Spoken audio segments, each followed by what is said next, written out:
Olá, senhoras e senhores, olá, meus amigos e minhas amigas, povo heróico, o brado retumbante. Sejam bem-vindos ao ParlaCast, o podcast do Parlatório Livre.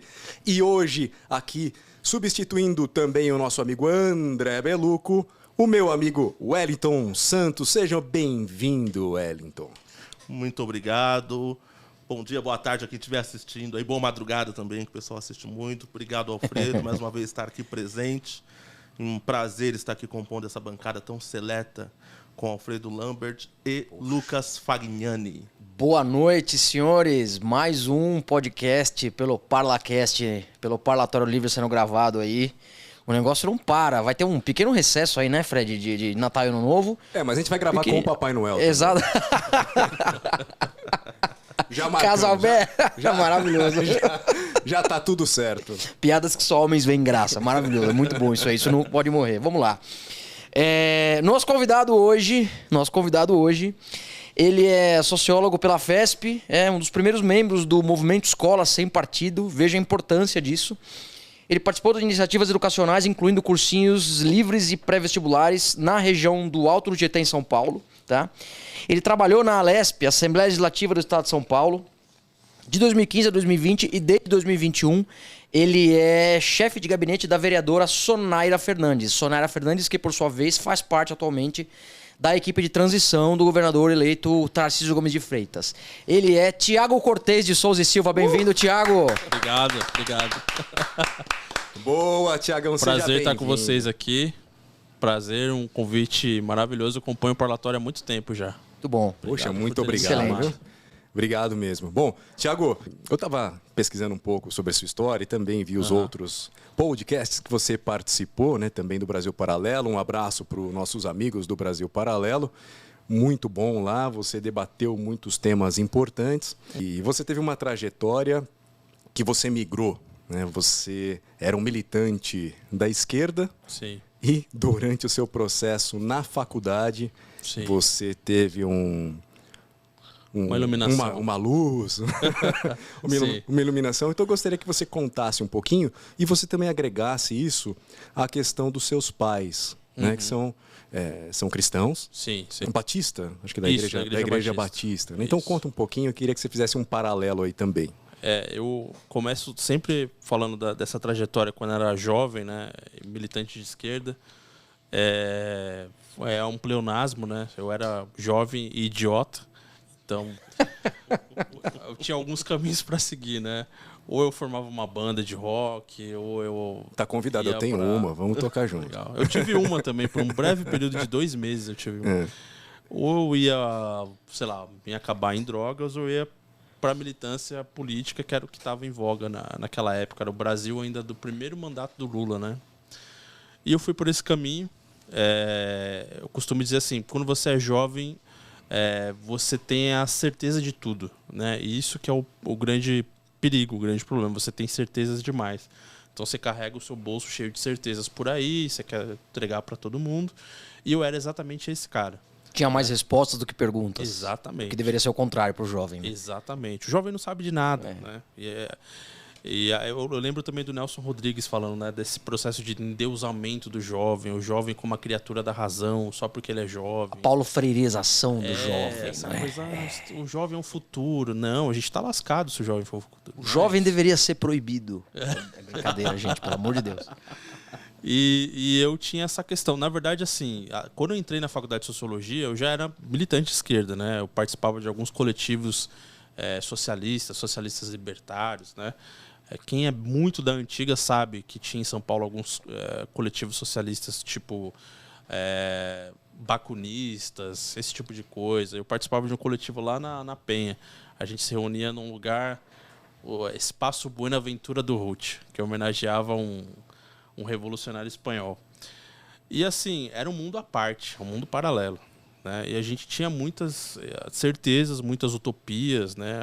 Nós estávamos à esquerda da esquerda, né, na época. Então, a gente não acreditava, por exemplo, em eleição, né? A gente achava que a eleição vinha para validar um sistema opressor e que deixava à margem milhares, bilhões de pessoas que não se sentiam representadas por ninguém. E nesse processo, na faculdade, eu fui despertando para algumas coisas, né? Quando eu já estava na faculdade. Então, eu fui despertando, por exemplo, para as contradições intelectuais da esquerda.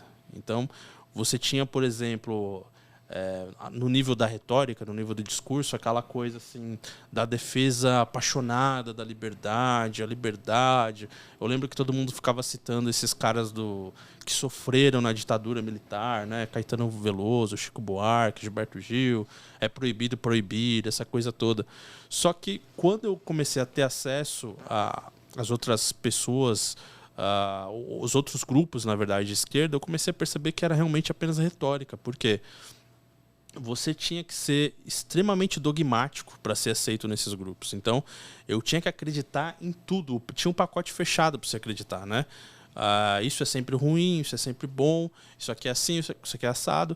E aí entra nisso que você me colocou, Alfredo, da minha formação cristã, né? Uma família cristã, tive uma formação muito sólida na Igreja Batista e tal. E isso começava a se chocar um pouco. Por exemplo, a defesa da legalização do aborto. A defesa do aborto. Eu nunca consegui realmente defender o aborto. É uma coisa que, pela minha formação, pelo meu... algo do instinto me deixava desconfortável com a defesa do aborto. E isso começou a ter alguns choques e tal. Mas eu não podia afirmar isso no meu grupo, porque eu seria o maior dos reacionários se eu falasse que, considero que o aborto é assassinato de bebês. Eu ia virar o George Bush, entendeu? Então eu ficava na minha. E começou a ter muito problema assim. Eu fui para uma sala de aula do curso de Sociologia, que devia ter umas 35 pessoas. Eram 35 pessoas e 200 facções de esquerda lá dentro. Porque a esquerda é assim, são pequenas igrejinhas mentais que vão se formando e cada uma tem o seu livro sagrado, os seus autores sagrados, seus objetos de devoção e tal, e a sua verdade, que é melhor do que a verdade, é mais sagrada do que a verdade do outro, é mais pura, um é mais puro do que o outro. O PSOL na época estava aparecendo no cenário, então eles vinham com aquela pureza de quem deixou o PT e tal. Que ano isso, Thiago? Desculpe. Nossa, era 2008, 2007. PSOL de Heloísa Helena. De Heloísa Helena. No comecinho, né? O pessoal tinha sido expulso, né? O Plínio de Arruda Sampaio. Eu fui assistir muitas palestras do Plínio de Arruda Sampaio. Achava ele um cara sensacional, tal. Então, assim, você começa a ter essa visão de que, puxa, primeiro, eu me achava de esquerda. Eu queria ser de esquerda porque eu achava que uma pessoa decente deveria ser de esquerda. E já na escola isso vai ser incutido em você, né? Você vê tem professor que fala para você, não, porque eu tinha professores que faziam isso.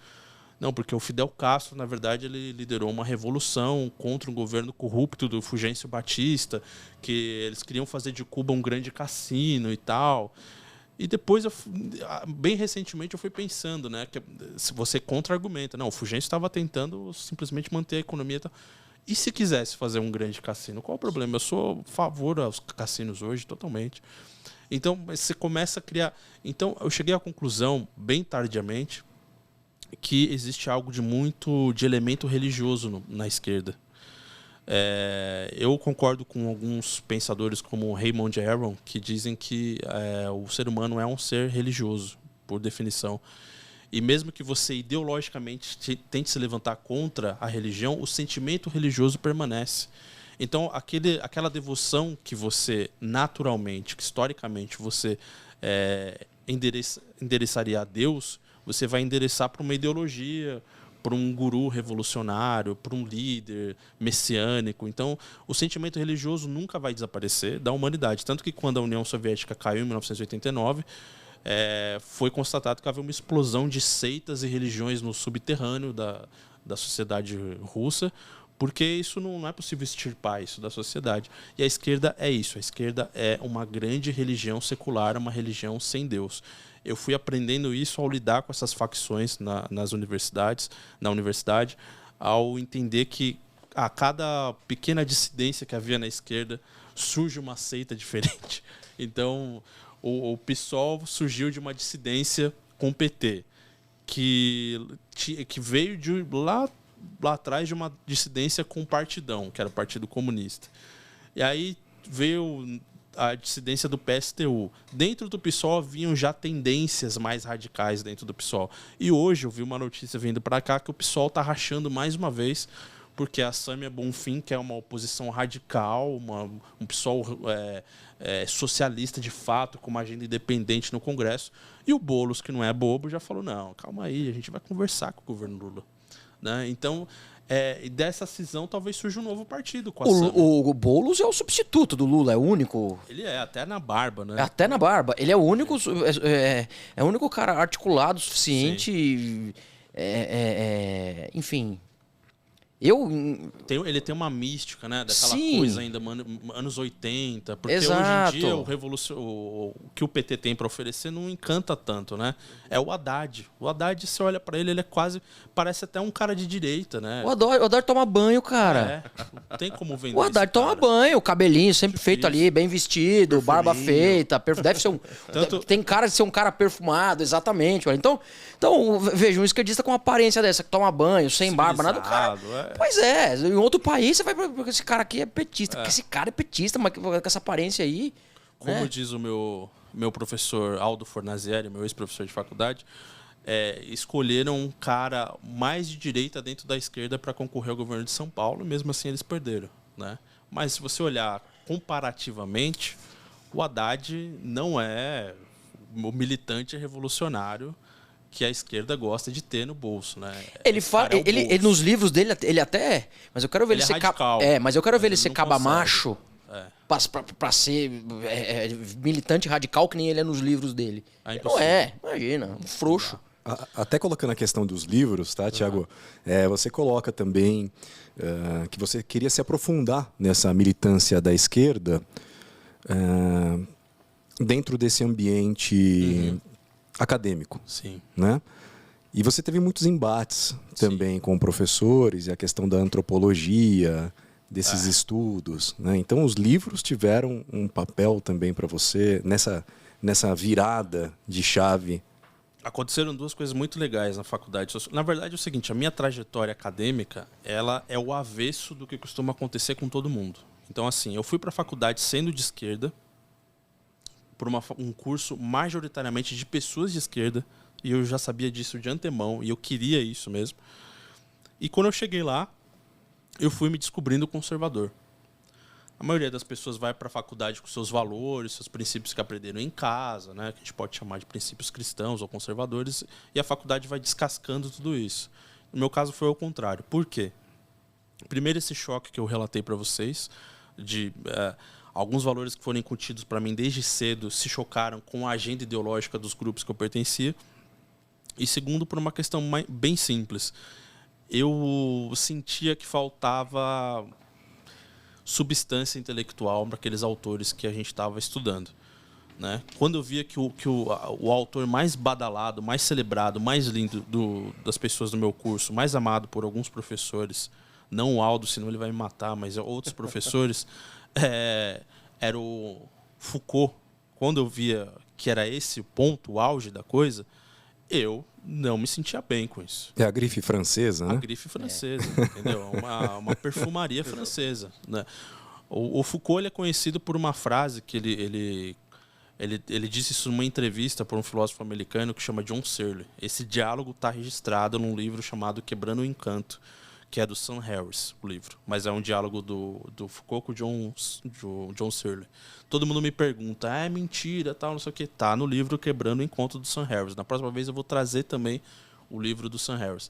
Ele diz o seguinte, o Sam Harris está trocando ideia com o Foucault, como a gente está fazendo aqui, e aí o Sam Harris fala para ele, o John Searle fala para ele, Foucault, a sua conversa é tão clara, tão objetiva, né? É fácil de entender. Por que a sua escrita é tão obscura, tão pesada, tão difícil? Aí o Foucault dá uma gargalhada e fala, não, porque eu sou da França.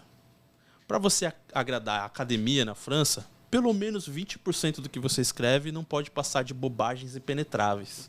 Para os caras ficarem lá imaginando o que você está querendo dizer, pegar significado oculto, ir atrás. Então 20% do que eu escrevo é ladainha. E os caras gostam na França de ladainha. Não posso levar a sério um autor como esse. Mesmo eu sendo de esquerda, eu não conseguia levar a sério o Foucault. E é lamentável que a gente teve na esquerda gerações de intelectuais, teve gente do passado muito boa. A esquerda já teve intelectual do naipe, por exemplo, do Bertrand Russell, né? Vultos intelectuais. Tinha até os anos 90 Eric Hobsbawm, embora eu discorde de tudo que o Eric Hobsbawm falava hoje, mas era um cara que pesquisava, que ia a campo, um dos maiores historiadores que já existiram. E aí você vem para os anos 2000 no Brasil, o Brasil é sempre onde as modas do passado vêm se aposentar, né? Como diria o Milor Fernandes. Então, você tem uma moda lá na França que caducou há 20 anos, ela vem se aposentar no Brasil. E o Foucault é isso.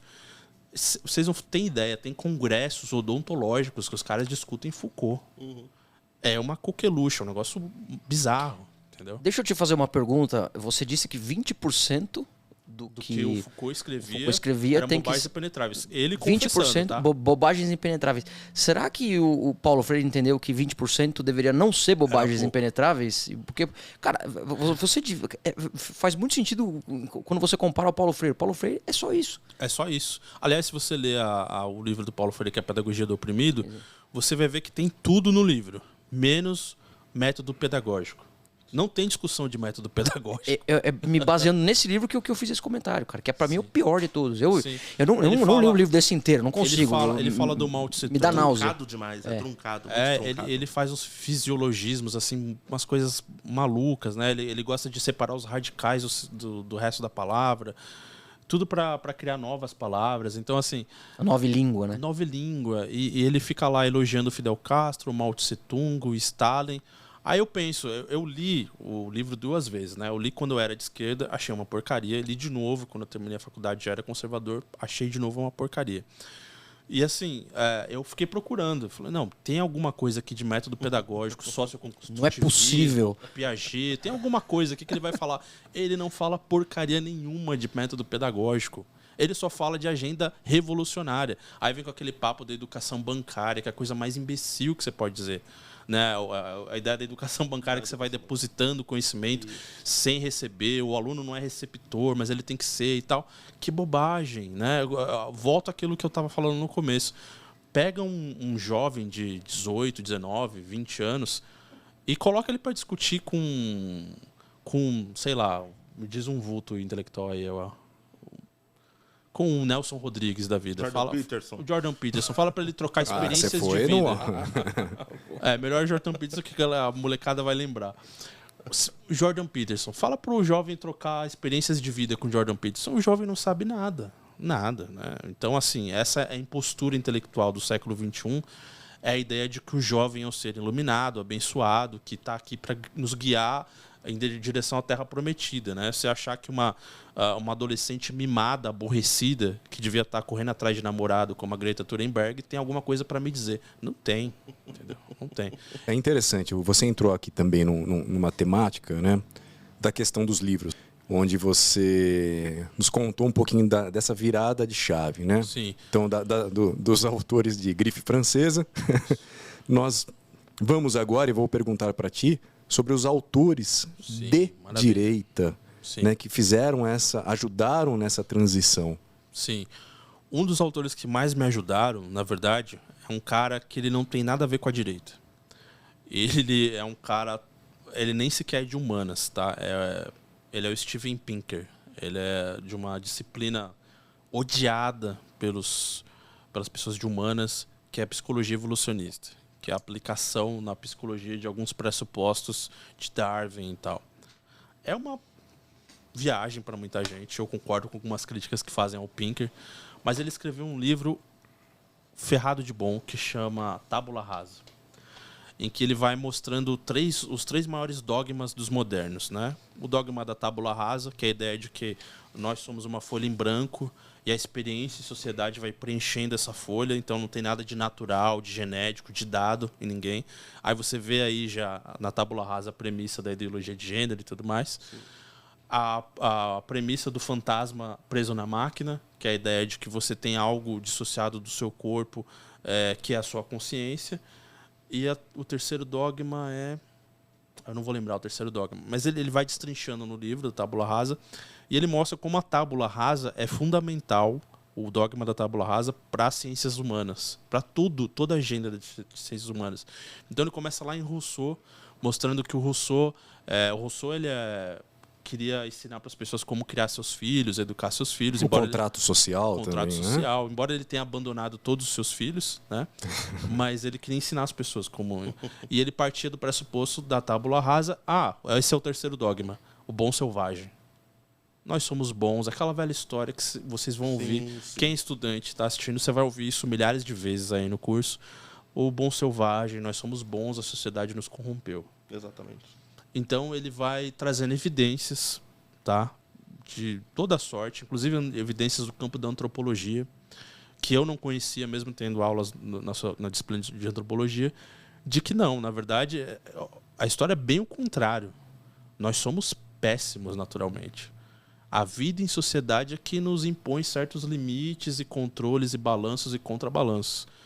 Nós, naturalmente, sem freios e contrapesos, nós somos capazes das maiores barbaridades. Então, esse livro me acendeu a luz. Falei, cara, muita coisa que eu estou apostando minhas fichas, que eu estou tentando entender, não vai dar certo por isso, que existe uma coisa chamada natureza humana.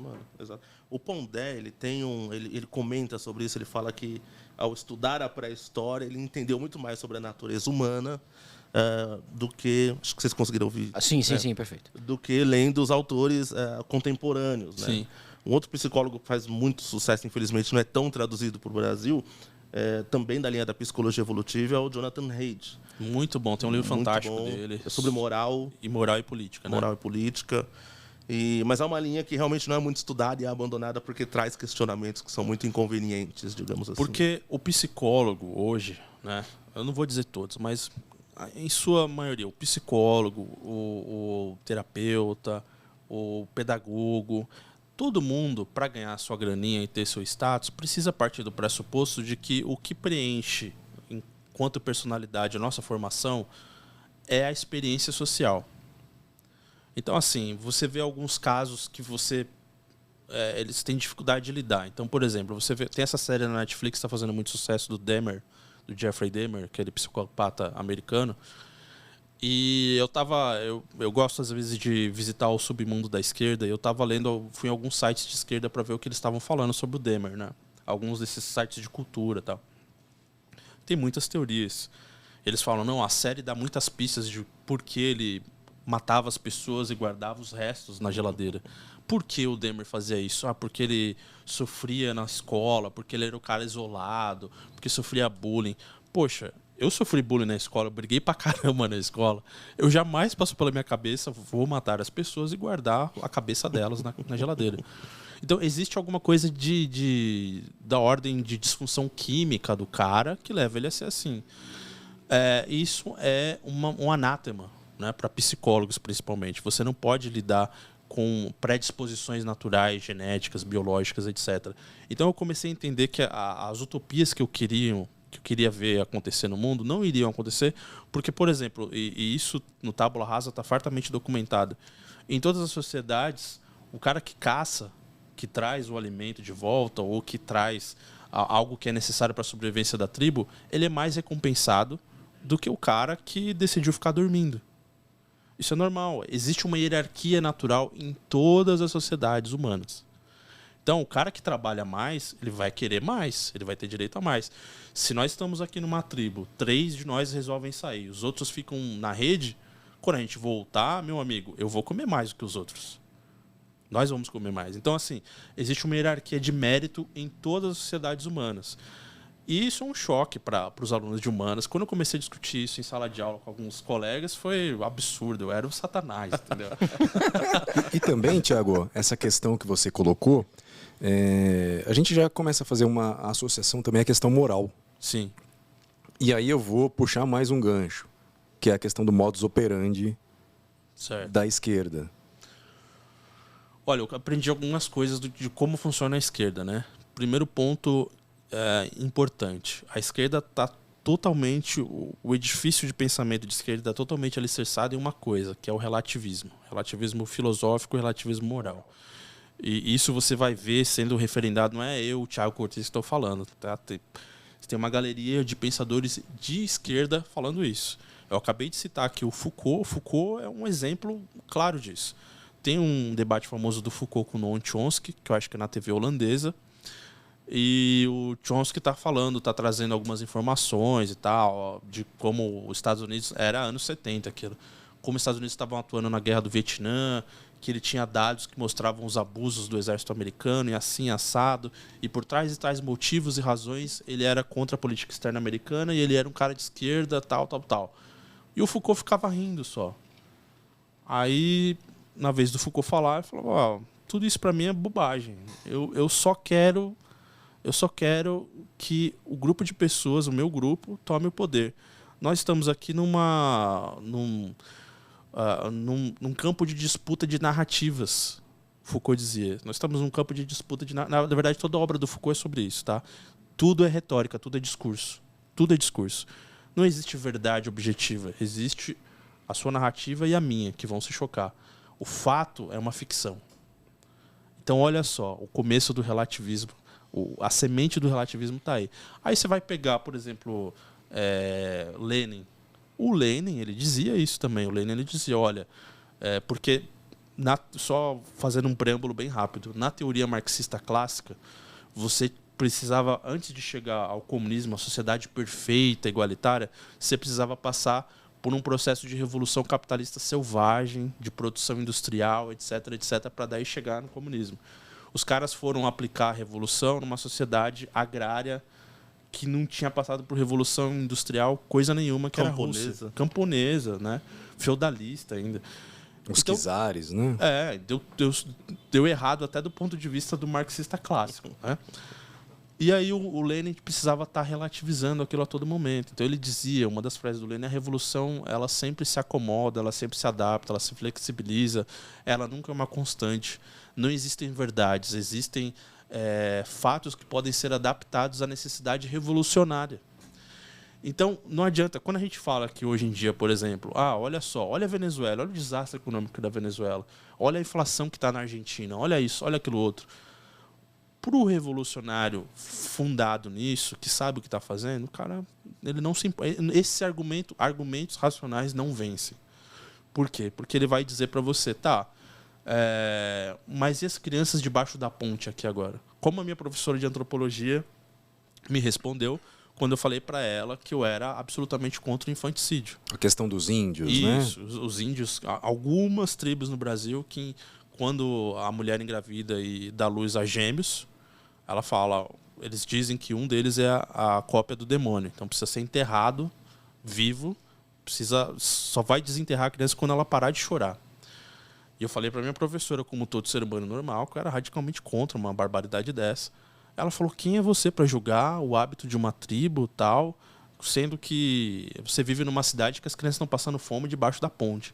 Então, o relativismo moral, filosófico, ele é o combustível da esquerda. Por isso que a esquerda vai sempre ficar se adaptando, se corrigindo e mudando em constante fluxo, constante movimento, né? O Stalin também dizia que a revolução ela acaba engolindo a si mesma. Ela é autofágica, né? Então, você começou a revolução na China, a revolução do Mao Tse-tung, os professores eram as grandes lideranças do movimento. Depois, o movimento revolucionário começou a ver que os professores estavam muito reacionários. Os professores começaram a ser fuzilados, livros queimados. Eram os estudantes que mandavam agora. Então, a revolução é autofágica, e isso tem a ver com a semente do relativismo.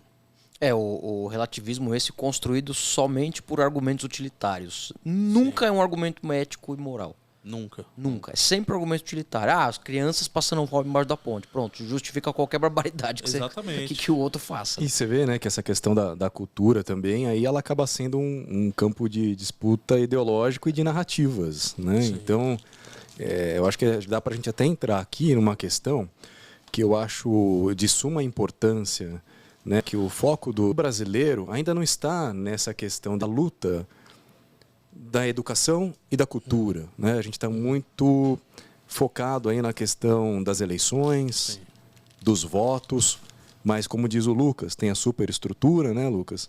Tem a infraestrutura e a superestrutura. Né? Parafraseio o Olavo aqui.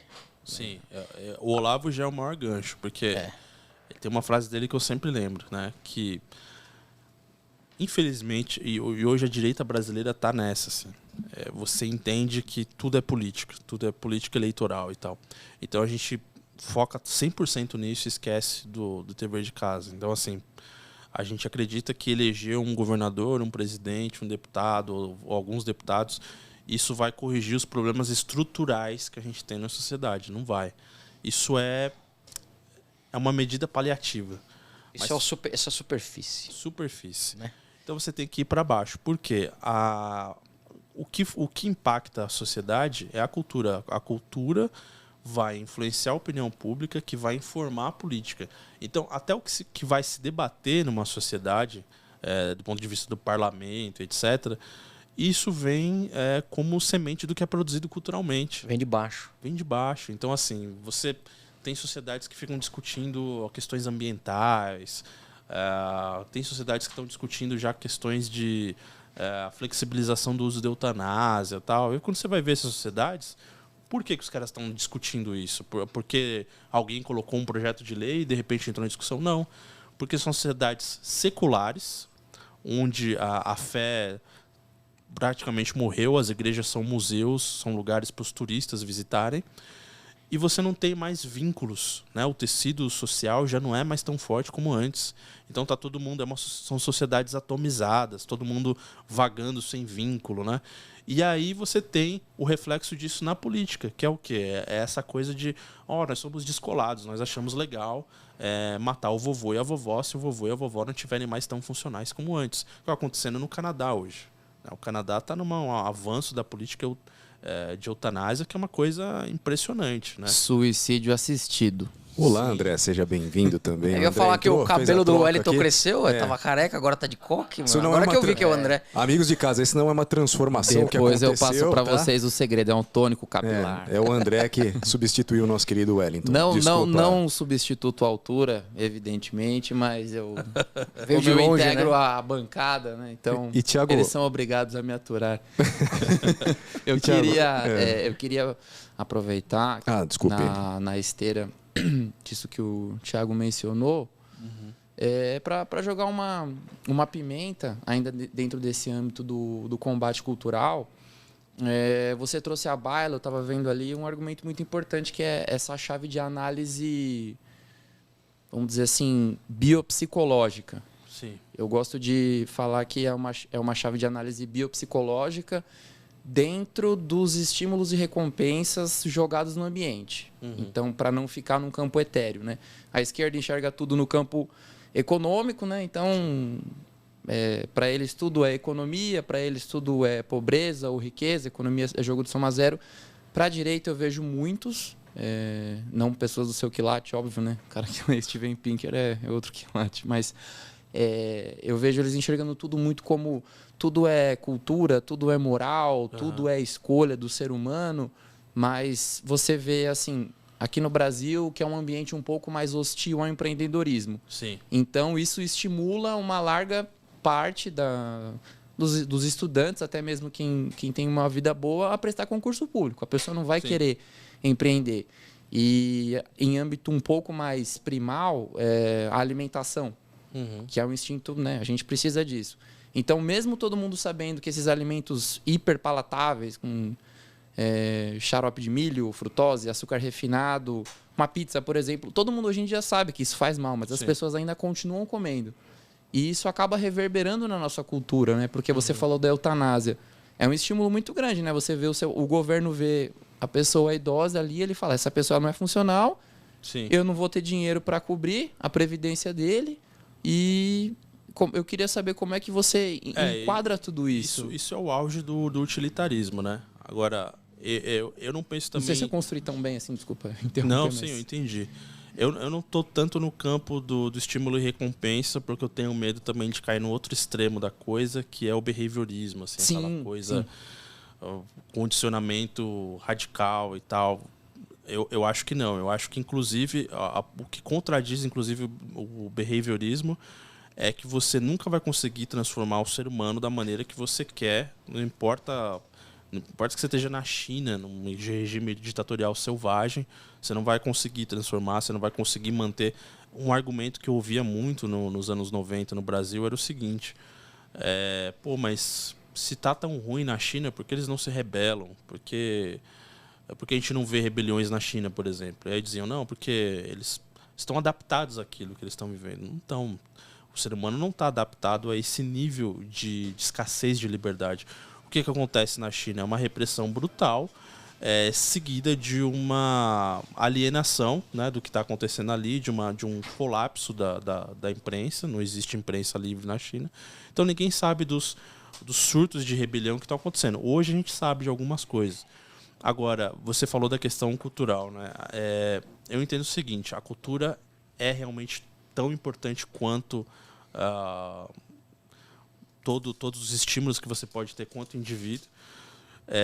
Tem uma frase do Pinker, inclusive, que ele explica isso muito bem, que é o seguinte, é como se a sua natureza, as suas predisposições, elas são a bala de arma, e a cultura, o ambiente é o revólver.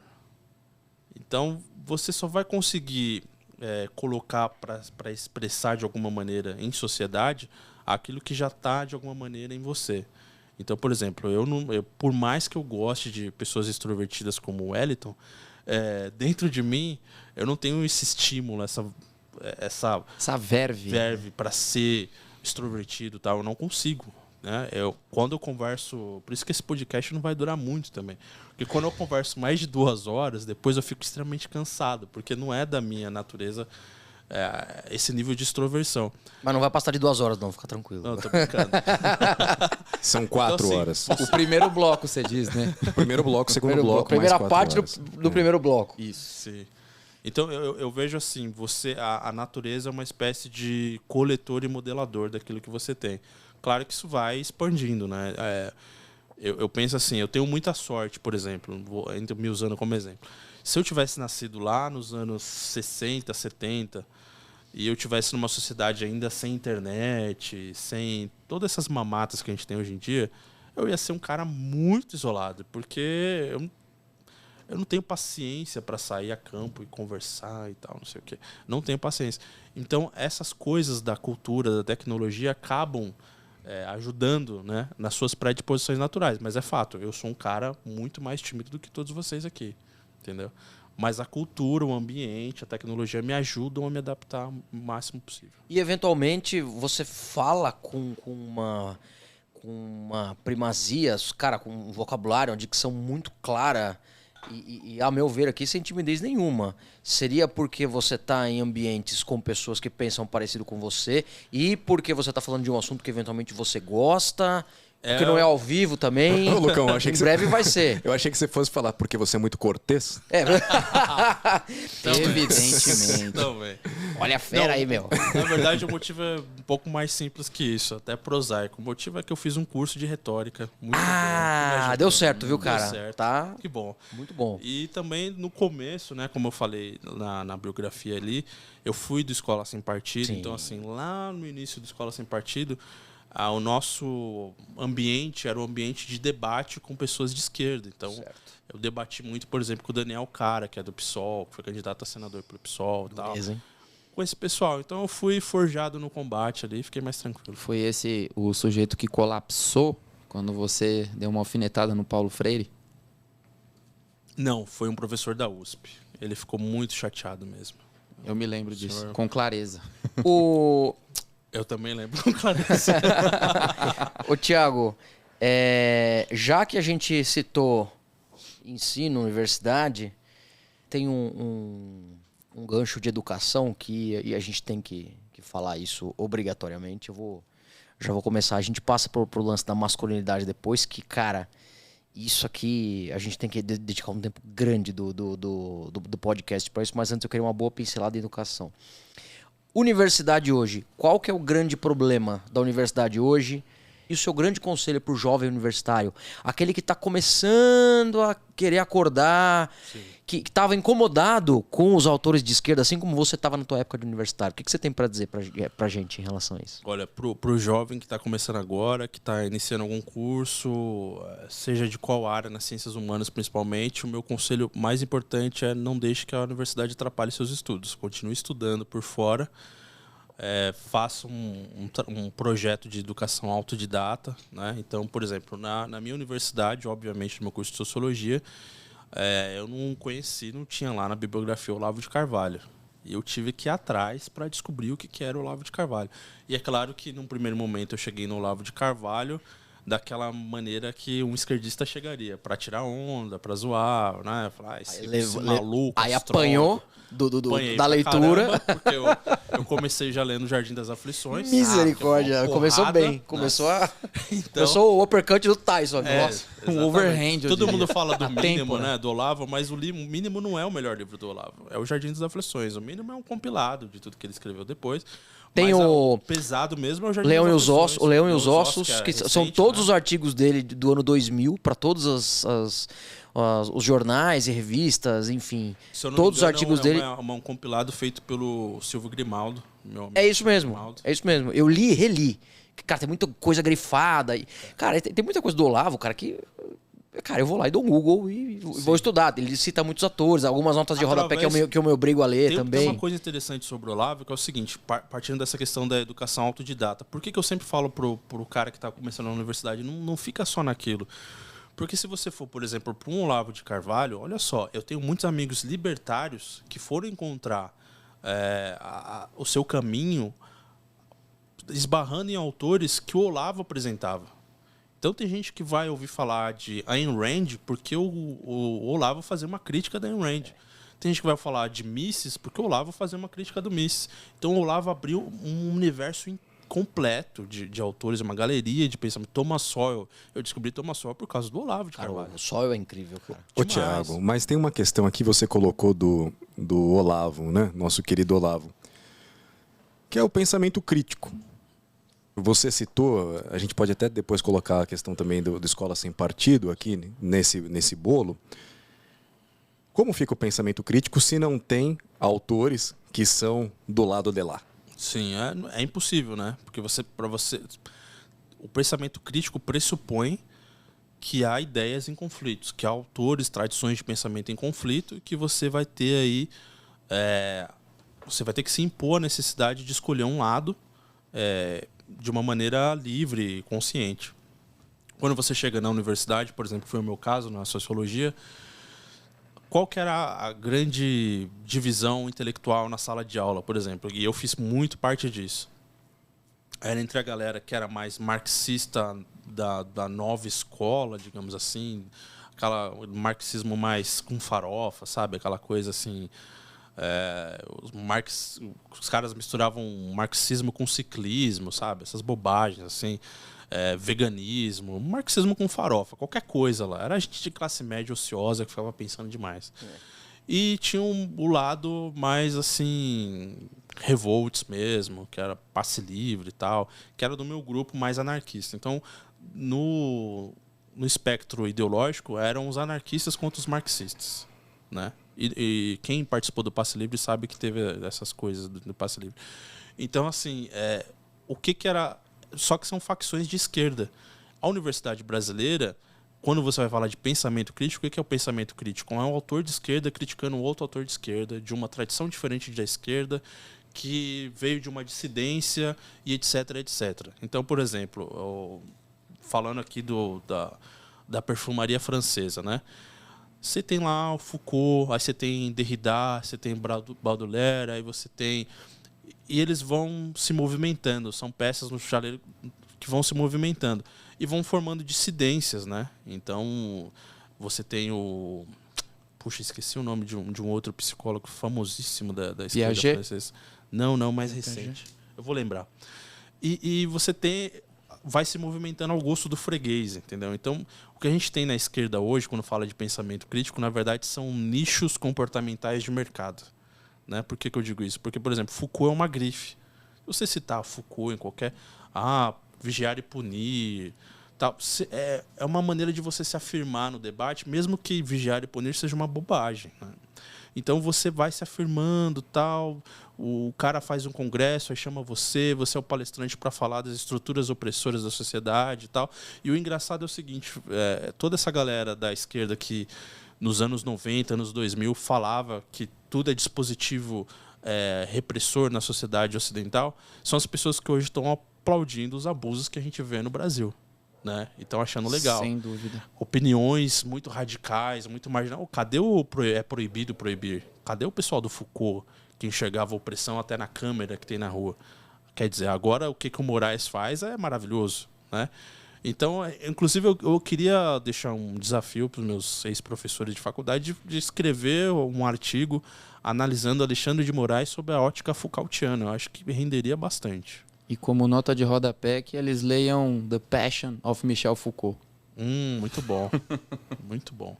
Eu não sei se o pessoal sabe, mas é o seguinte, Foucault é uma pessoa que eu me oponho, não só por questões intelectuais, ideológicas, mas questões morais também. O Foucault, ele era um canalha. Ele era realmente um sujeito ruim, entendeu? Por quê? Porque o Foucault... Olha, quando eu falo do relativismo moral, é esse ponto que a gente chega. O Foucault é a personificação disso. Ele vivia reclamando da repressão que havia no Ocidente.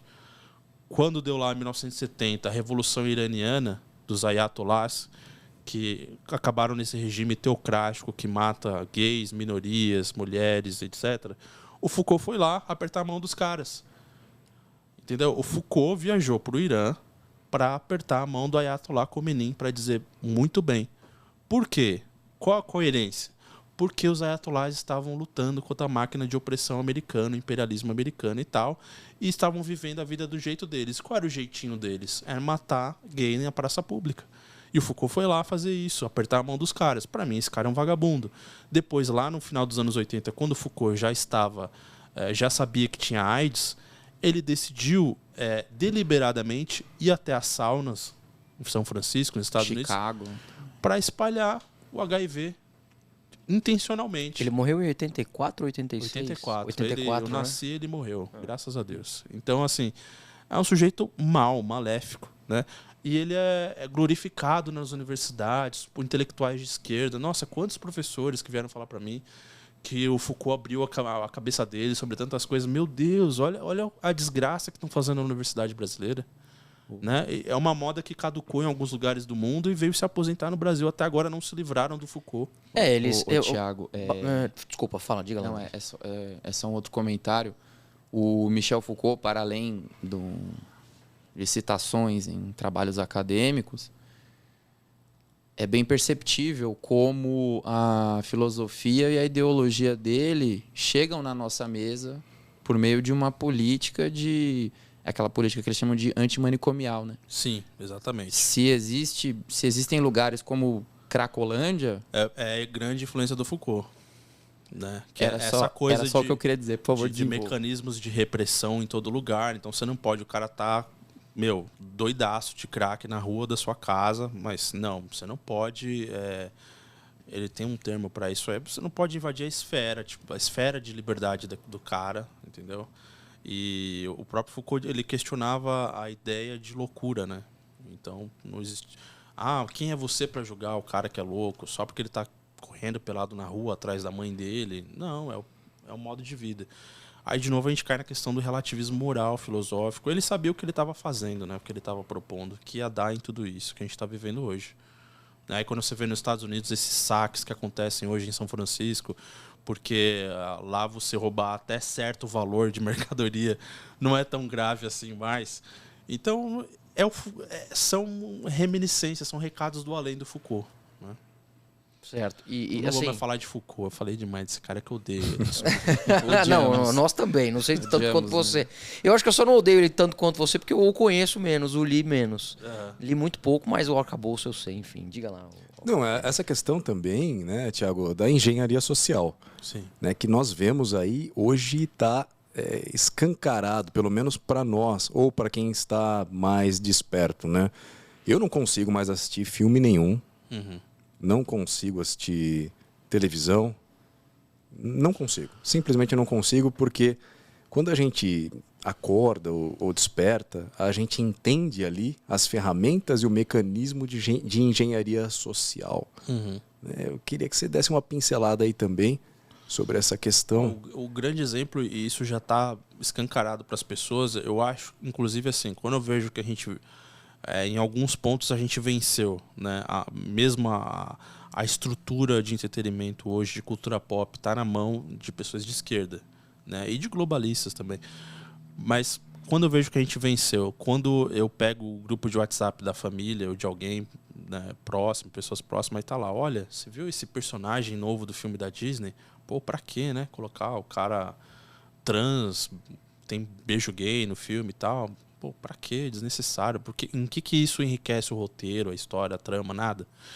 Então, assim, você imagina se o Shakespeare estivesse vivo hoje, o coitado não ia conseguir produzir muita coisa, porque ele ia ter que inserir um gay nas tramas, ele ia ter que colocar o trans, um latino, né, um negro.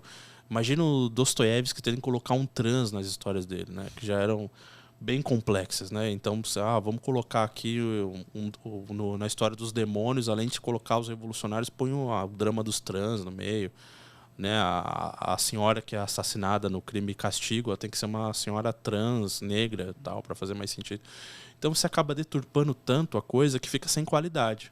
E agora a gente está num momento, um fenômeno interessante, que é as pessoas estão tão de saco cheio que é isso que o Alfredo falou, elas deixam de assistir, deixam de assinar o streaming, deixam de ir no cinema. Só que é o seguinte, ainda tem uma parte da indústria que tem a ver com dinheiro e lucro. E aí eles precisam reagir a isso. Aí você tem um fenômeno que veio no cinema, que é o Top Gun, o Maverick. O Top Gun Maverick é um dos filmes que vai salvar o conservadorismo no mundo. Assistam Top Gun Maverick, é sensacional. E o mais interessante do Top Gun Maverick, ele não tem nada de explicitamente conservador no filme. É um filme normal. Ninguém vai fazer propaganda do Trump no filme. Mas hoje, Imagina. O que é normal, né, como a gente vai definir como normal, já é um contraponto. Já, porque vejam só, são homens héteros num grupo extremamente competitivo, então tem disputas ali a todo momento, disputa por poder, disputa por mulher, os caras não pedem desculpas por serem homens, disputam no ar, disputam na terra, estão brigando entre si e são admirados porque são melhores no que fazem, embora sejam arrogantes e tal, mas são admirados por uma questão de mérito. E defendem a nação. Defendem o país deles e acabou. Então, só de inserir isso no filme, nossa, já foi uma baita de uma revolução no cinema, né? Então, agora muitos, como eles chamam na indústria, muitos reboots estão sendo repensados agora para ter essa pegada do Maverick, porque senão vai naufragar. Uma das apostas dessas pessoas é o novo Indiana Jones 5, que estão dizendo que vai dar uma segurada na onda da lacração, né? E será que vai ser com o Harrison Ford? Será? Vai ser com o Harrison Saiu Ford. o trailer essa semana, mas tem Tem uma mulher no filme, no elenco. Então você já tem um gancho. Infelizmente, desculpem, né? Mas quando você se insere numa trama que já está consolidada, Indiana Jones, você sabe, o cara é parrudo, é o cara que é professor de antropologia, de arqueologia, que ia lá no Egito atrás das coisas, caçava confusão, entendeu? Sim. O cara ele tinha uma arma, tá? O primeiro Indiana Jones, ele atira nas pessoas. O cara tá lá com a espada fazendo muito malabarismo, ele vai lá, atira no cara e acabou. Resolve, mata o assunto. Entendeu? Literalmente. Ele é machista, ele gosta de mulher bonita, ele vai atrás e tal. É isso. Isso é o Indiana Jones. Aí no 5 é isso que ele falou. Aparece uma mulher já. E ele septuagenário, né? Septuagenário. Então existe essa tensão. Será que querem entregar o manto para uma mulher? E é a atriz de uma série complicada que chama Fleabag, que é uma série da Amazon, que é uma mulher que lida com os dramas da mulher moderna, enfim, aquela coisa chata, né? E escolheram essa atriz. Então existe uma tensão na história, mas ao mesmo tempo o sucesso do Maverick, dizem, né, que fez o Spielberg dar uma segurada na onda do que iria ser o Indiana Jones 5. Então, essa insatisfação, Alfredo, generalizada com a cultura pop, ela está se refletindo até na maneira que agora vão ser feitos os reboots, os remakes e tal do passado, porque já ficou claro que as pessoas querem o clássico. Elas não querem a lacração, elas querem o clássico. Mas cultura pop ou cultura woke? Infelizmente, grande parte da cultura pop hoje é cultura woke, né? São praticamente a mesma coisa, né? O woke é o desperto, né? O sujeito que despertou. Go woke Que and não get tem nada broke. de desperto, né? Tem de... bom, Domesticado, né? exato, né? Porque de desperto, o cara que está desperto está percebendo o que está acontecendo e toda essa engenharia social. Sim. E essa cultura woke, eles não estão despertos, né? Eles estão seguindo a cartilha, né? Seguindo a cartilha, repetindo narrativas. Uma coisa interessante, a cultura woke, que é a coisa do desperto, o cara que despertou para a injustiça racial, que despertou para o sofrimento dos indígenas albinos e tudo mais, isso tem muito a ver com sentimento religioso também. Por que tem na cultura woke? Tem um pecado original, que é o homem branco, que em algum momento da vida esse homem branco ele lucrou de alguma maneira. Ele lucrou, seja com uma rede de fast food, seja com um império naval, seja com uma grande multinacional. Esse homem branco lucrou nas costas de alguém, dos nativos, dos pobres coitados da América do Sul. Esse é o pecado original. Aí você tem a expiação dos pecados, que é a confissão pública de culpa, né? Que é uma coisa muito religiosa. Você tem o Jordan Peterson, inclusive, ele comenta isso. Tem vídeos de pessoas no Canadá, nos Estados Unidos, na Europa, né? A Europa acabou, como dizia o Olavo, você só vai encontrar a Europa agora no museu, aquilo lá não é mais Europa. Os caras pedindo perdão por serem homens, né? Tem vídeos dos caras falando, peço perdão porque sou um homem, como homem sou um opressor e tal. É uma coisa, assim, absurda. Então você tem a expiação dos pecados e você tem as figuras messiânicas, que vieram para trazer a mensagem para você, para te libertar da sua alienação, da sua estupidez e para mostrar o caminho da virtude, como a Greta Thunberg. Né? O que é a Greta Thunberg? Ela é quase uma Joana d'Arc moderna, só que não tem Deus na história, não tem revelação mística, não sei o quê. Ela é uma adolescente que traz em si o grito das aves, dos pássaros, das baleias, né? Coitadinhas das baleias. Então, ela vem para trazer a mensagem para os adultos que já foram corrompidos, né? Para os mais velhos que já vivem uma vida de corrupção e pecado. Então ela vem disciplinar a gente, né? E uma vez eu vi alguém fazer uma piada num programa de TV falando, ela devia estar atrás do namorado. Óbvio, uma menina de 15, 16 anos tem que estar preocupada com coisas mais importantes como o namoro.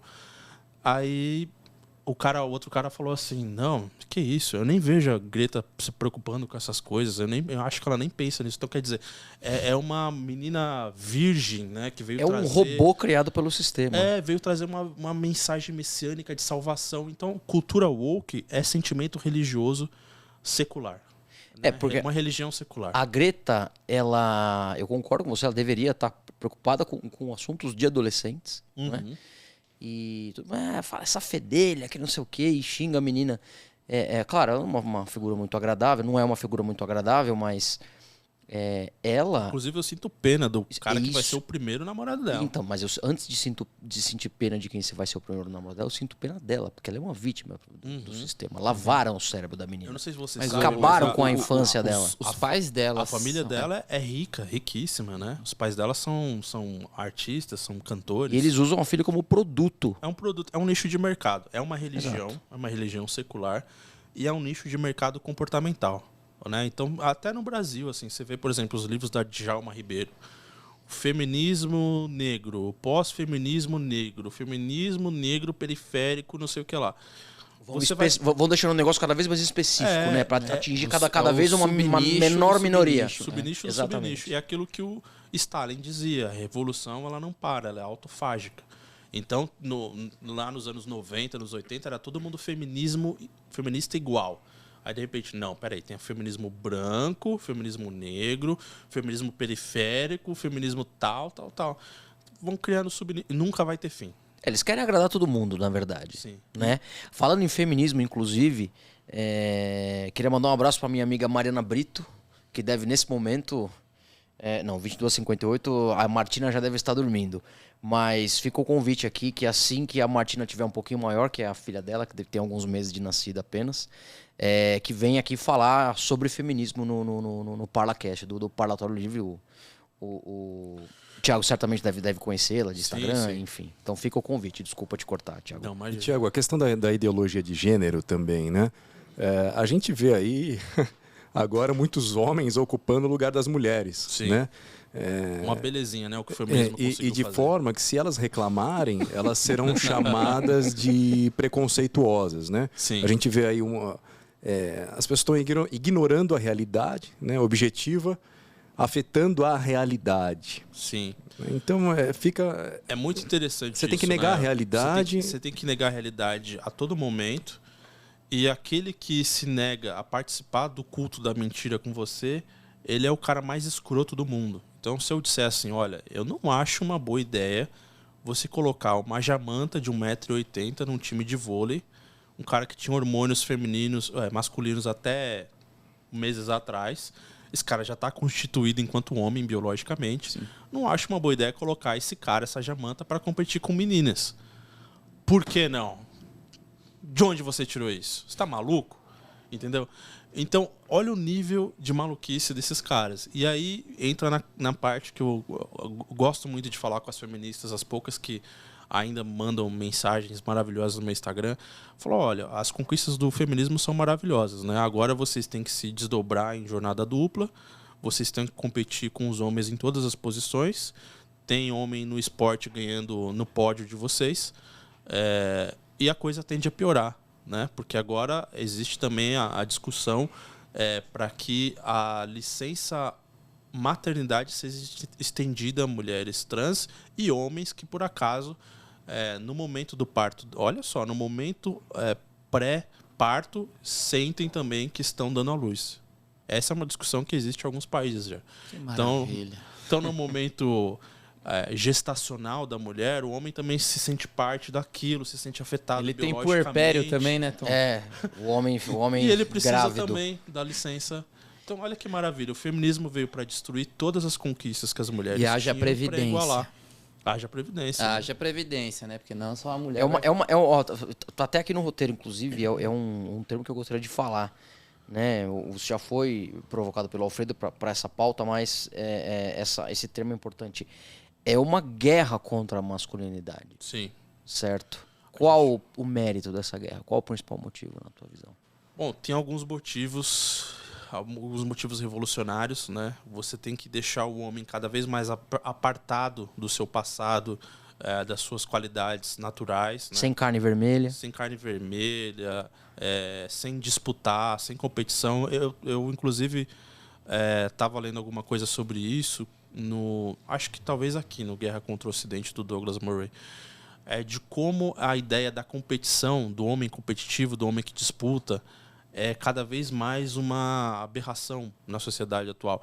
Se você voltar lá no Pleistoceno, lá na Idade das Pedras, cara, se não fosse o homem sentir essa ânsia de competir e de disputar território, de conquistar, onde a gente estaria hoje? Tiago, você pode mostrar para o telespectador, por gentileza, o livro? Esse livro do Douglas Murray é uma belezinha, eu recomendo muito, ainda estou lendo ele, mas ele tem coisas sensacionais aqui.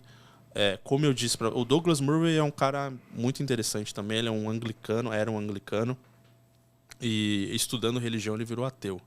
Mas ele continua sendo conservador, porque ele diz que se não fosse as religiões, hoje a gente estava, como parafraseando o Nelson Rodrigues, como vira-latas na rua, né, andando de 4. Então, ele defende o legado da religião e o legado da masculinidade.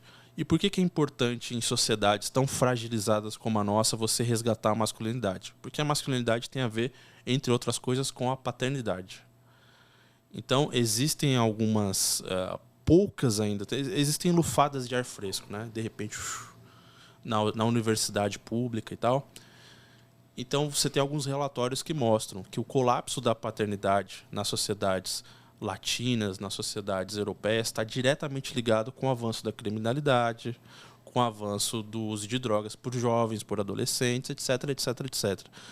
Então, existe inclusive um relatório dos anos 70, eu estou tentando lembrar o nome do autor agora, eu não vou lembrar, mas é o relatório Monroy, de um cara de esquerda, inclusive, né? Ele era um sociólogo de esquerda e ele disse o seguinte, olha, qual o grande problema da comunidade negra americana? Todo mundo tinha teoria, né? O grande problema da comunidade negra é o preconceito que as pessoas enfrentam no seu dia a dia, a brutalidade policial, isso, aquilo, outro. E nesse relatório, a conclusão foi o seguinte: o grande problema da comunidade negra é que os pais foram embora de casa. Esse é o grande problema. As mães ficaram sozinhas para criarem os filhos e as mães não são capazes de criar os filhos sozinhos. Muito politicamente incorreto, principalmente nos anos 70, auge da Revolução e tal. Então, esse relatório foi jogado na gaveta, o autor dele foi para o ostracismo, até que, lá nos idos de 2000, o senhor Obama recuperou esse relatório para tentar fazer um programa de reconstrução de vínculos familiares, porque o Obama vem de Chicago, que é uma cidade majoritariamente negra, e ele sabia qual era a real da coisa. Então o Obama resgatou o cara, tipo assim, 30 anos depois, mais de 30 anos depois, para dizer, ó, por isso que a gente precisa de algumas mudanças. Aí, é claro, ele puxou para a agenda dele, né? Sim. Por isso que a gente precisa do Estado ajudando as famílias, do Obamacare, disso, aquilo, outro, porque as mães solteiras já estão enfrentando uma realidade difícil e tal. Mas, enfim, no fim das contas é o seguinte: é sabido desde os anos 70 ou mais que a ausência de pais nas casas é o fator predominante, inclusive para o sucesso profissional das crianças que um dia vão disputar o mercado de trabalho e tal, porque tem a ver com a confiança, né, que você vai colocando, vinculando na criança. O pai que brinca com a criança, que elogia, que fala, oh, muito bom que você fez, você é bom nisso, viu? Você devia fazer mais isso, tal, não sei o quê. Isso tem uma importância enorme para a criança. Quando só tem a mãe em casa, isso não acontece. E a gente está criando uma geração que ela está super saturada de afetos femininos. E é uma coisa que a gente sente também na cultura, né? Aquela coisa que você tem que ser delicado, sensível e tal, externar suas emoções e tudo mais, sendo que o homem, historicamente falando, ele é a criatura que menos vai externar emoções, né? Assim, ele vai externar suas emoções de uma forma ritualística, né? Quando ele está na igreja, talvez, coisas assim. Ele não é o ser humano para mostrar emoção toda hora. Seria impensável a gente, por exemplo, conseguir fazer atividades entre homens, como sair para beber, jogar, conversar, se fosse para externar a emoção, entendeu? Toda hora. Isso é horrível. E a sociedade está jogando nisso. Qual a consequência de você ficar saturando a sociedade de afetos femininos? A molecada tá de saco cheio disso e tá indo pro oposto, que é a misoginia. Quer falar, puta, mulher é um negócio chato, né? Pô, mulher só serve para nos castrar e tal, não sei o que. Então você tá indo pro oposto, que é a misoginia. Por quê? Porque você tá de saco cheio. Você foi criado pela sua mãe ou pela sua avó. Você vai para a faculdade, tem um monte de professoras e colegas dizendo que você tem que se reeducar porque você é masculino demais e tal. A molecada tá ficando de saco cheio disso. E aí tá crescendo esse submundo da misoginia. Né? Que tá lutando, tá indo contra elas mesmas, né? Tem alguns comentários. Esse relatório, inclusive, ele demonstrou também que a ausência de pais em casa, ela é um dos fatores preponderantes para o abuso sexual infantil. Porque a troca de parceiros é constante, né? Exato. Você tem uma troca, um fluxo de parceiros sexuais da mulher dentro de casa e o cara não tem compromisso com as crianças que estão ali. A primeira oportunidade, se ele é um cara desprovido de moral, ele vai abusar das crianças, dos adolescentes. Isso é um fato muito interessante que ele levantou aqui. A ausência de homens dentro das casas é o fator preponderante para você ter essa taxa alta de abusos sexuais de crianças e adolescentes. Porque você não tem um homem ali que é o pai, que tem um compromisso, que tem um vínculo inclusive do ponto de vista sanguíneo, biológico.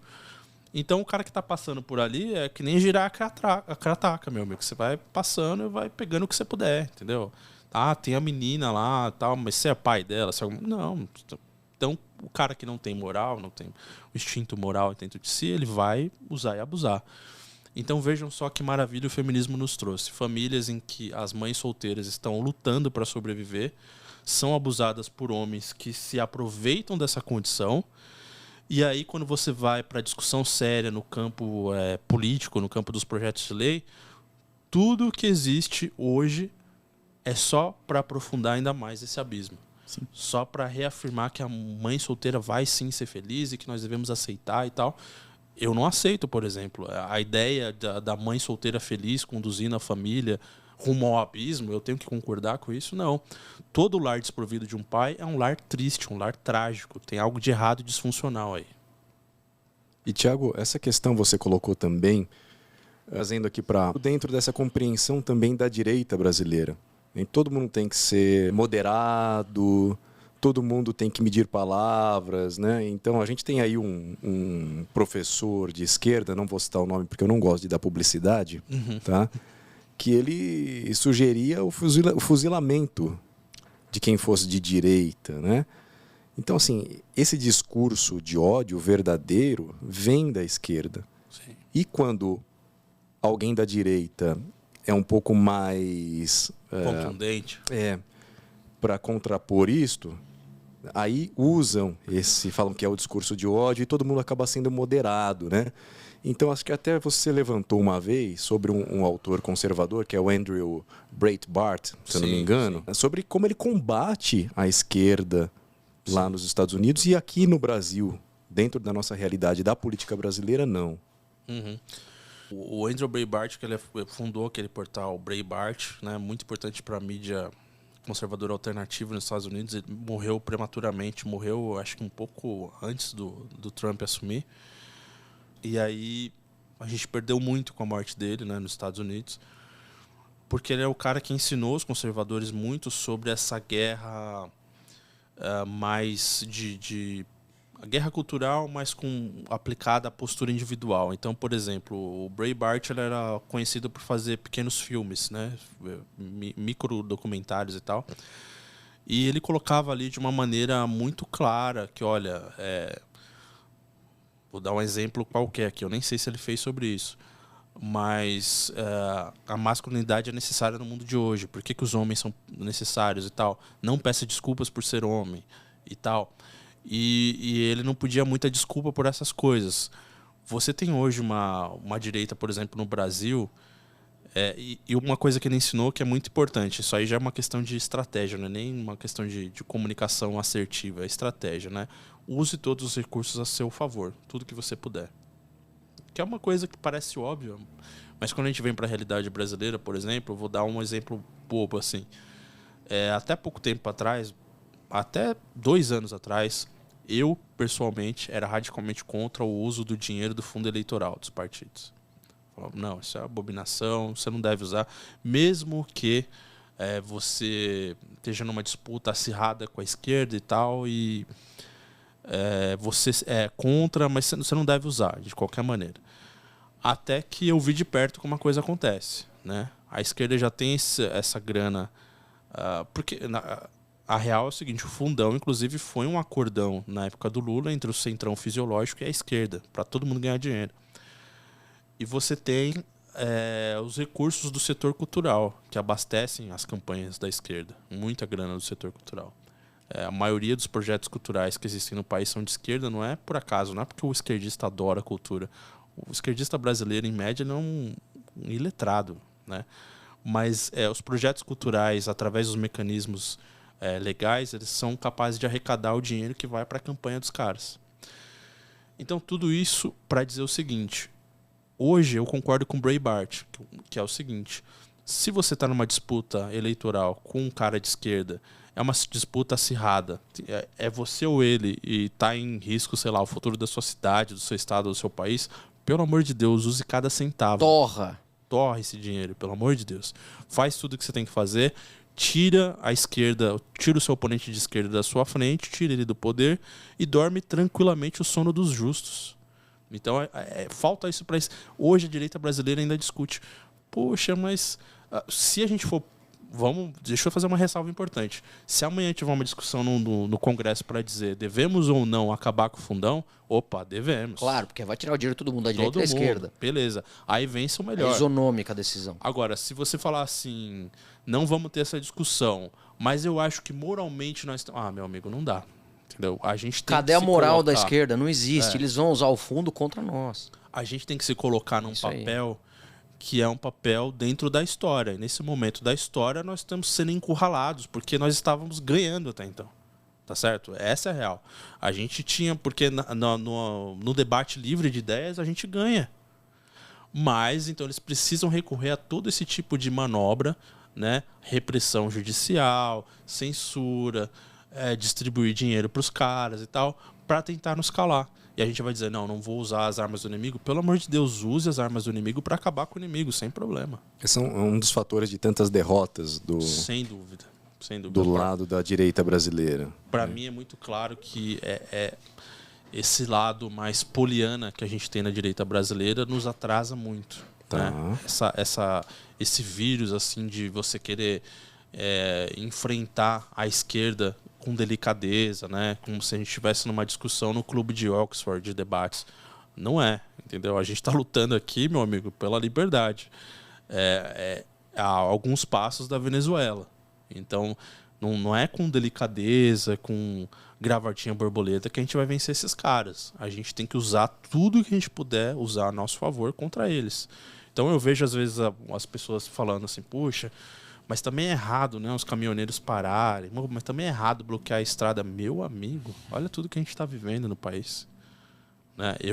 Olha, eu não sei porque que os caminhoneiros... Eu posso estar dizendo alguma grande bobagem aqui, mas eu não sei porque que os caminhoneiros bloqueiam estradas, porque se os caras pararem, o país já para. Basta parar, né? Basta os caminhoneiros pararem. A mesma coisa a questão do agro. Cruzou os braços. Cruzou os braços, acabou, falta comida. Acabou, entendeu? Falta comida. Então, assim, eu sou a favor de usar todos, parafraseando o Malcolm X, todos os meios necessários. E como você definiria a direita brasileira hoje?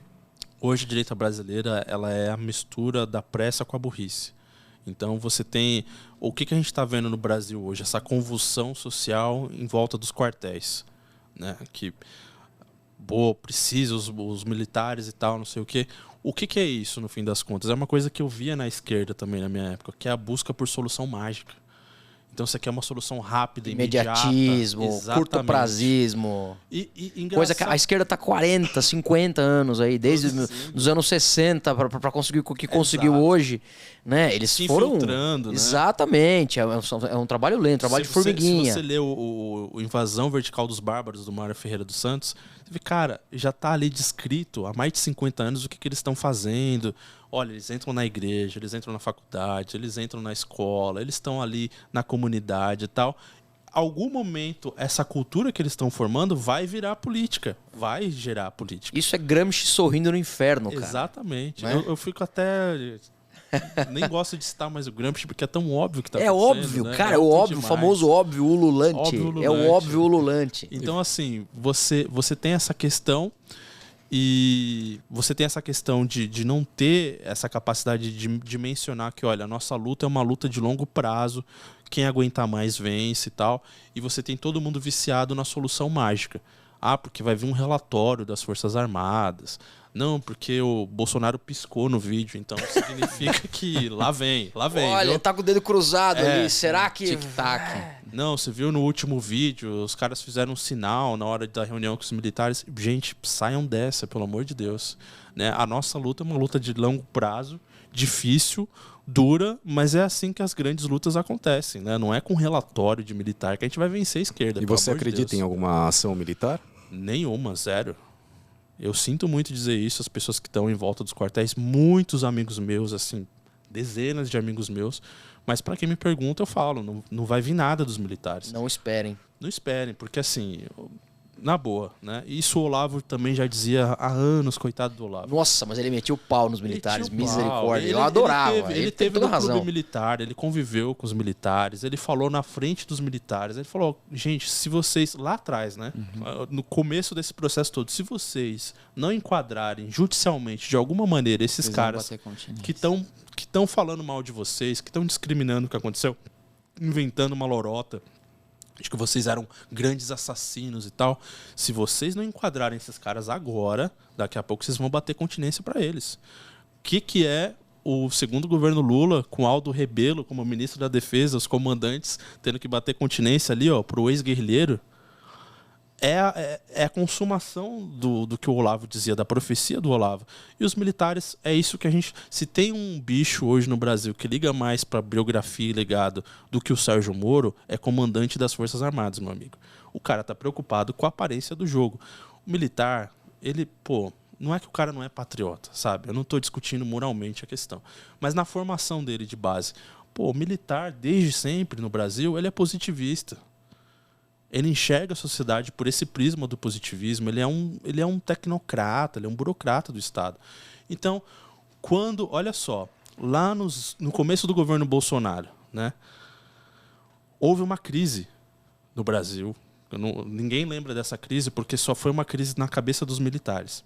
Houve uma grande crise no Brasil. Qual foi a grande crise? Um vídeo do Olavo criticando o Santos Cruz. Foi uma crise incrível, entendeu? E tinha toda a razão. Toda a razão, né? Toda a razão. Hoje o Santos Cruz está fora, o Olavo morreu, a gente pode dizer, o Olavo, mais uma, né? Mais uma. Pra Puxa não vida. variar. Pra não variar. Então, assim, qual foi a crise? O Olavo falou mal do Santos Cruz, falou umas coisas dos militares e tal. Cara, eu lembro da época até que a galera de direita também não tem a mente tão arejada, tão fresca. Para essas coisas eu lembro. Eu lembro muito bem. O Jair tinha uma agenda internacional, ele tinha coisas para cumprir. Era o começo do governo, era maio de 2019.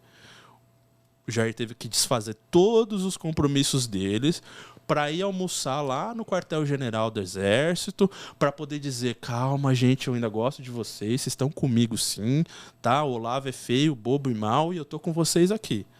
E porque foi uma crise, e não foi só nota de repúdio, tá? Os militares deixaram naquela semana de desenvolver várias atividades que os comandantes costumam desenvolver, de formação, etc., até que fossem chamados pelo Jair Bolsonaro para ele, o Jair Bolsonaro, pessoa, falar, não, os militares estão aqui comigo, tudo que eu preciso, tudo que o meu governo precisa está aqui com eles. Essa foi a crise que o Brasil viveu do ponto de vista dos comandantes das Forças Armadas. Isso que está acontecendo no Brasil hoje, de gente sendo presa por dar opinião, isso é bobagem para eles. Entendeu? Por quê? Porque o militar ele é ensinado dentro da caserna, dentro do quartel, no seguinte sistema. Aquilo que não traz problema para a instituição Forças Armadas é bom. Aquilo que traz problema para a instituição Forças Armadas é ruim. Ponto. Então, assim, os militares vão intervir, vão fazer... Não, cara. Olha... Aquela preguiça que domina, né? Eu não quero dar uma desses caras, sabe, que fica, não, informação que eu sei de não sei da onde, das vozes da minha cabeça. Mas, assim, eu sei um pouquinho de bastidores. Eu sei que hoje os caras já estão discutindo promoção, quem vai subir, quem não vai subir no governo Lula. Essa é a cabeça dos caras. O Figueiredo falou os nomes aí, né? Falou até os nomes. Falou até os nomes dos caras, né? Então, assim, ele tá fazendo um trabalho incrível, inclusive, tá né? Público, entendeu? Então, assim, a gente não pode se deixar guiar por esse sentimentalismo de porque os militares não são mais os militares de 64. E olha que os militares de 64 também fizeram um trabalho bem meia boca, né? Porque eles ficaram preocupados em resolver estrada, construir usina e tal, e a questão ideológica cultural, O MEC é o que é hoje por causa dos militares, do regime militar de 64 pra cima. E nunca houve enfrentamento. Nunca houve nada, muito pelo contrário. E outra, veja que ironia.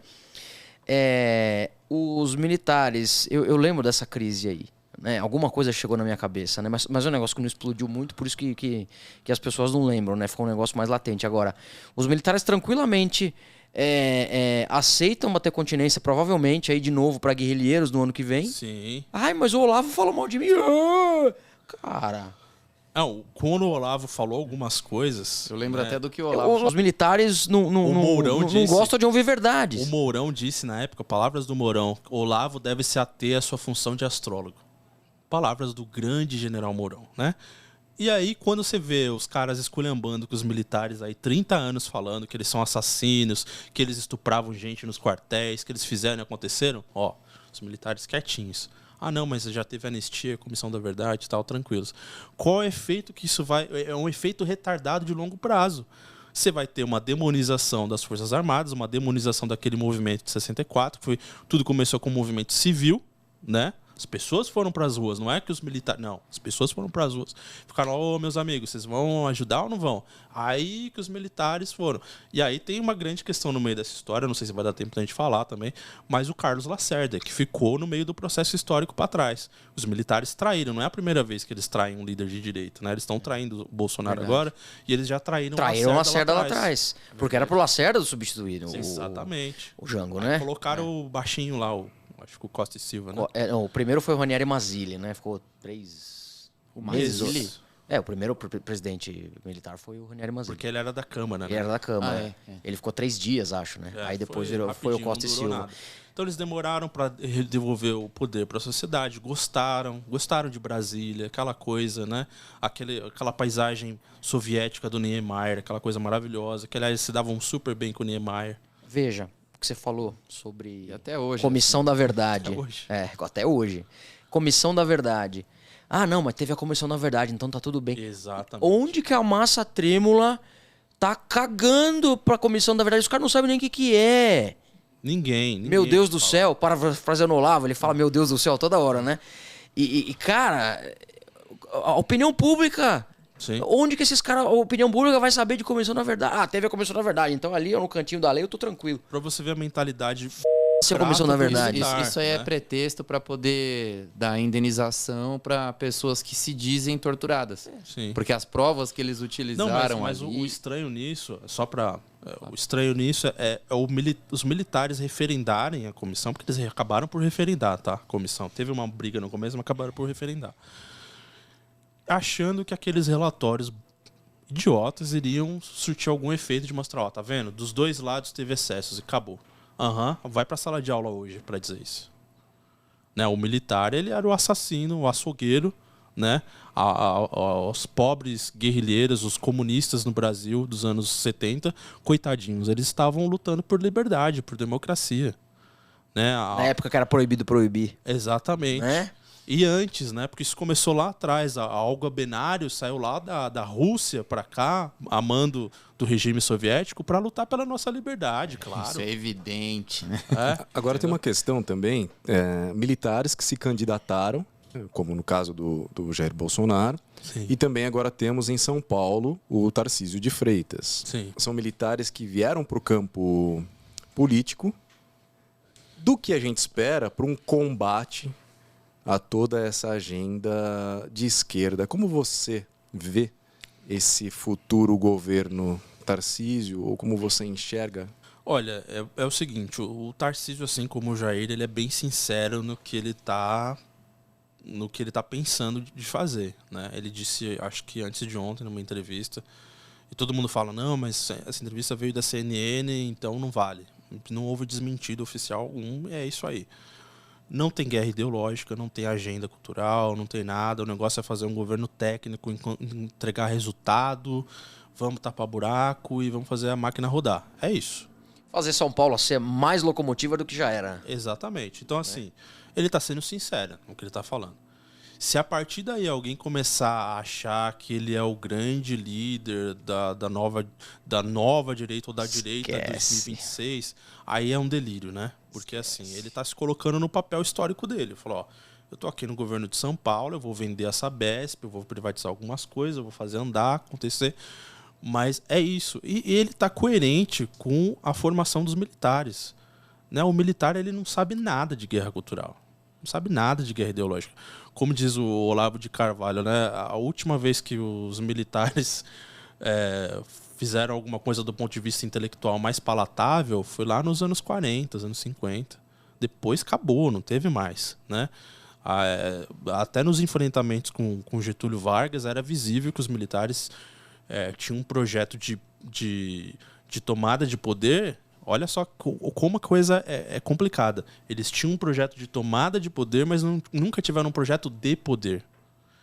Eu vou pegar o poder nas minhas mãos e aí? Que é o que a gente estava discutindo aqui com o Elton antes de entrar.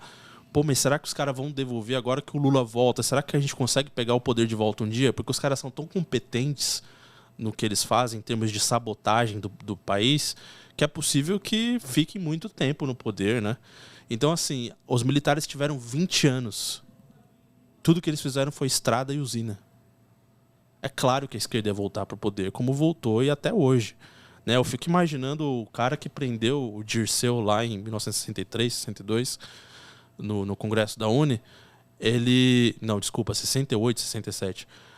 Ele vê hoje o Dirceu volta de Cuba, já com outro rosto, porque ele fez cirurgia lá para virar outra pessoa, o homem de muitos narizes, já é outro cara, aí já tá com terno, né? Ele não já tá de terno, então você já, opa, peraí, é político, autoridade. Aí começa aqui, deputado, tal, não sei o quê. Pô, daqui a pouco o cara é ministro do lado do Lula comandando o país e você tem que se submeter à autoridade dele. Olha que trabalho horrível que os militares de 64 fizeram. Por quê? Porque eles são desprovidos de imaginação. Eles não têm um vocabulário para poder alcançar a grandeza da tarefa que lhes foi imposta. Eles nem sabiam quem era Gramsci, cara. Não sabia. Eles não O Olavo faziam- fala isso. Ele fala isso. É verdade. Eles não sabiam. Estava acontecendo na cara deles, Na cara eles não sabiam. deles, que eles não era. sabiam quem Entendeu? era o Gramsci. Então, assim, aí você tem lá o Carlos Lacerda, que ficava gritando sozinho, né? Depois da desgraça toda que aconteceu, ele falou que ia ser daquilo, ele ficava lá isolado do glorioso estado da Guanabara e não podia fazer nada. É uma tragicomédia, né? E está se repetindo. Com o Jair é a mesma coisa. Olha, os militares já abandonaram o Bolsonaro, os comandantes militares já deixaram ele de lado. A causa já não tem mais o apelo Não tem. do Bolsonaro. A causa é porque não tem um líder. Ele tá quieto até agora, não falou nada até agora. Eu acho até que o silêncio dele é compreensível o tamanho baque sofrido. Agora, se obviamente ele tivesse um respaldo dos comandos militares, ele poderia fazer alguma coisa. Agora, depois que você teve a eleição fraudulenta sendo legitimada pelo Senado, pela Câmara Federal, você tem estados estrangeiros reconhecendo, organismos internacionais, governo de transição, o PT já está apitando coisa no Diário Oficial da União, aí agora vai vir um relatório tal, aí 10 Moroso. dias, mais 5 dias, mais 20 dias. Não, antecipando mas a posse não vai acontecer. diplomação pro dia 12. Então, mas o papel do Bolsonaro... Só para completar. E aí eu vejo um aspecto de neurose coletiva, da mesma maneira que eu vi na época do Trump. Né, que eu cheguei a ler. De fato, o cara escreveu lá, tal, ó, o Trump já tá... O Biden foi empossado, mas é o Trump que está governando, na verdade, de dentro do Pentágono. É tudo um teatro. QAnon, né? QAnon. Então a gente está perto disso aí. Né? Eu recebi um áudio esses dias de uma senhora, uma patriota angustiada, dizendo que, na verdade, os alienígenas vão trocar o corpo do Bolsonaro pelo do Lula e tá tudo tranquilo. Falei, graças a Deus. Que bom, então eu tô tranquilo. Mas assim, Não precisa nem mais fazer podcast. Lucas, o que o Bolsonaro passa não é fácil. Vamos falar de esporte. Viu, André? outra coisa. O que o Bolsonaro passa não é fácil. Não, ninguém tá falando que é fácil. Sim, o silêncio dele Ele é um herói que tá compreensível. prestes a se Ele é um tornar herói. Marte, entendeu? O Bolsonaro é um herói. O que ele passou, e eu tenho, na minha compreensão, né, ele é muito bem intencionado. Sim, muito bem, claro. Ele é muito bem intencionado. Nunca dissemos o contrário. E ele sempre lutou e quis lutar aí para que a gente pudesse se livrar das amarras do globalismo. Mas o mecanismo é muito grande, predatório. Então veio para cima dele com uma força tremenda. Agora, deixa eu te perguntar uma coisa. Em 64, o que desencadeou a percepção que os militares vão tomar o poder e não há o que se fazer? A tomada de poder é inexorável. O gesto do... Meu Deus, eu esqueci o nome do presidente. Do Jango? João Goulart. Do João Goulart. De ir para o Uruguai. De ir para o Uruguai e ficar quieto. Ali falou, já era, morreu. E a gente tá vendo... Ele fugiu do país. Saiu do país. João Goulart fugiu do país. Saiu fugido. E nunca mais. O cunhado dele, né, o Brizola, queria, não, vamos enfrentar e tal. João Goulart falou, tchau, tô indo embora, acabou. A mesma coisa está em curso agora. Não que o Bolsonaro vai sair, depois vai embora. Não, mas esse silêncio já é uma maneira de dizer, olha, gente, eu fui até onde deu para ir, os comandantes militares não afiançaram aqui o meu poder de presidente da República e é o que eu posso fazer. Falei demais hoje, gente. Não. Falou na medida. Na medida corretíssima. Ainda temos mais 4 horas de programa, né? Eu vou acabar no com o bloco de água intermediário. Levantou uma placa ali de 5 minutos que nós temos ainda. Mas, assim, essa leitura, eu acho importante trazer aqui, né, para os telespectadores, essa leitura histórica. A gente tem a oportunidade de trazer pessoas com o quilate de conhecimento, né, do Thiago, que é muito cortês de estar aqui conosco, para que as pessoas façam essa reflexão, para que as pessoas tenham o pensamento crítico, para que as pessoas possam questionar e tenham a liberdade de questionar. Porque hoje, no Brasil, a gente não tem mais a liberdade de questionamento. E a gente luta aqui pela liberdade. A liberdade de expressão, por todas as formas de liberdade, desde que tenha responsabilidade com as suas liberdades, né? O que o parlatório se propõe a fazer, tanto no âmbito cultural, político e etc. E o Thiago vem para trazer para a gente, né, todo esse know-how dele de informações. Fala, Lucão. É importante dizer que o Parlatório é um canal que a gente traz pessoas do teu gabarito aqui para lutar contra a supressão do questionamento. O questionamento está ficando suprimido. Eles estão querendo calar os questionadores. Eu sou um questionador, nós três aqui também. Quem está aqui também com a gente também são questionadores, né? O Parlatório, quando a gente traz os nossos convidados, é para, né, dar aquele susto, aquele baque, no bom sentido, aquele tapa na cara do telespectador. Mas peraí, não, ele tem razão, eu tenho que questionar isso aqui também. Eu não posso ter preguiça de questionar, né? Então, uma das nossos objetivos aqui é esse. Thiago, e Maravilha. Nós queremos agradecer a sua presença aqui no Parlatório e queria que você colocasse aí um grande finale aqui para os nossos amigos que nos assistem. Eu quero agradecer muito a oportunidade, né? Eu consegui falar muita coisa aqui sobre muitos temas. E sou fã do Parlatório já há muitos anos, né? Obrigado. Uma honra. E acho que é muito importante essa iniciativa, principalmente nos dias sombrios que a gente está vivendo. E eu quero dizer para as pessoas, continuem questionando e permitindo que as questões sejam levantadas. A gente tem essa repressão judicial aos questionadores vindo do STF e tal, que é uma coisa que é institucional, mas também tem uma certa repressão ao questionamento dentro da direita, que é a ideia de que você tem que assinar uma carta branca para algumas pessoas, você tem que bovinamente seguir e tudo mais. As coisas não são assim. Quando eu era de esquerda, isso me incomodava pra caramba. E agora eu tô ficando incomodado dentro da direita também, isso está acontecendo. Então, assim, eu não sou obrigado a acreditar, a botar minhas esperanças em militares, em comandantes de Forças Armadas. Eu boto minha esperança, sim, no caminhoneiro, no cara do agro, no trabalhador. O gerador de riqueza, gerador basicamente. De riqueza. Né? Eu boto minha esperança no povo brasileiro. Né? Não vou colocar minha esperança em político, em militar e burocrata. Que essa história eu já vi, a gente cansou de falar aqui o que aconteceu. Então, acordem que vocês são a esperança, vocês são a solução e não os caras que estão do outro lado do muro. E se o povo se levantar, eu acredito muito que a gente mude em todos os âmbitos este país, né, André? Já se levantou e tem dado um show de civilidade. Parabéns a todos que estão nas ruas, parabéns aos caminhoneiros, ao pessoal do agro e a todos que ainda vão também se unir a estes que lá estão, para que a gente possa fazer desse Brasil um país muito melhor. Agora, só uma ressalva, a tomada de poder é um processo de longo prazo. Longo prazo. Vai daqui a 3 dias tudo mudar. Exatamente. Está parecendo os leninistas falando aqui. Né? Do impossível ao inevitável, né? Exatamente. Vamos trocar o sinal e bora. É isso. Aprender com eles. O longo prazo também, Lucão, não significa que a gente não tenha que fazer ou que seja feito o que estão fazendo hoje. Exato. Que é estar na rua. Sim. Né? Mas a gente tem que estar parte do processo. A gente tem que estar na rua e tendo a urgência da paciência. Continuar na rua. Bom. Exato. E que o povo saiba cada vez mais o poder que tem. Exatamente. Né? Que essa alvorada de despertar de o povo saber o poder que tem seja cada vez mais exponencial. É isso que a gente deseja aqui. E o Parlatório aqui para isso. É um dos objetivos. Isso. Tem mais um livro aqui para a gente apresentar antes de... Que o nosso querido Wellington Santos, olha lá. Guerra Cultural. Aqui. Deixa eu ver aqui. Arte e Guerra Cultural, né? Preparação para tempos de crise é porque eu peguei hoje esse livro, tá? Que o Wellington me deu hoje. Nosso querido Wellington Santos. Temos uma visita aqui também, ilustre ali. Nosso querido Douglas Garcia. Um grande abraço ali.